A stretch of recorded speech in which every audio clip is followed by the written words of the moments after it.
ইবনে উমর রাদিয়াল্লাহু তাআলা হতে বর্ণিত, তিনি বলেন, মাররা রাজুলুন আলা নবী সাল্লাল্লাহু আলাইহি ওয়াসাল্লাম ওয়া হুয়া ইয়াকুলু, এক ব্যক্তি নবী করিম সাল্লাল্লাহু আলাইহি ওয়াসাল্লামের পাশ দিয়ে যাচ্ছিলেন, তখন তিনি পেশাব করছিলেন।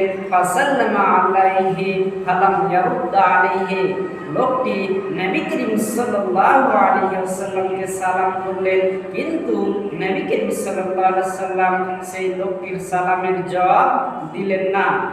ইমাম আবু দাউদ রাহিমাহুল্লাহ বলেন, ইবনে উমর ও অন্যান্যদের হতে বর্ণিত রয়েছে যে আন্নান নবী সাল্লাল্লাহু আলাইহি ওয়াসাল্লাম তায়াম্মামা সুম্মা রাদ্দা আলা রাজুলি সালামা, নবী করিম সাল্লাল্লাহু আলাইহি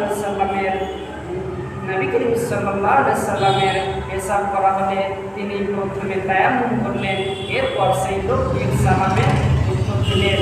অত্র হাদিস দ্বারা বোঝা গেল যে পেশাব পায়খানা করা অবস্থায় কথাবার্তা বলা যাবে না।